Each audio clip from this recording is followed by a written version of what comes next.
Phone ఏంది madam ఇలా ఇస్తారు? ఇప్పుడు ఈ ఫోన్ పగిలితేనే కదా ఊరికెళ్ళాక నాకు మా అక్క కొత్త ఫోన్ కొనిస్తుంది. బ్రేకప్ అయింది కదా అని బాధపడకు, నువ్వు ఇంకా బకరా అవ్వమని సంతోషపడు. నిన్ను ఇంకా ఎప్పటికీ ఏ అమ్మాయి బకరా చేయలేదు, ఎందుకంటే నువ్వు ఆల్రెడీ బ్రేకప్ కదా. అంటే ఈ ఫోన్ అమ్మాయికి అవసరం లేదా?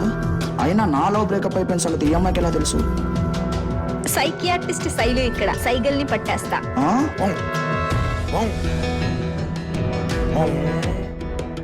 ఇంకొకసారి ఆలోచించండి, మా శైలుకి శివాకి సింక్ అవుతుందంటారా? సింక్ అయినా అవ్వకపోయినా దానికే ఇచ్చి చేద్దాం. ఇప్పటివరకు ఆయన తీసుకున్న డెసిషన్ ఏమైనా ఓ రేంజ్ లో ఏమైనా తీసుకున్నాడా?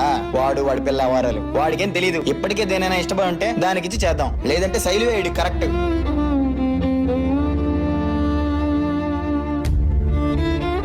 స్వామి, ఇక నుండి నువ్వే చూసుకోవాలి. ఒక రాక్షసి రాబోతుంది, అది నా చెల్లెలే. మనసులో ఏముందో అట్లే బయటికి చెప్పేస్తది. మొత్తం నీ మీదే భారం వేస్తున్నా స్వామి.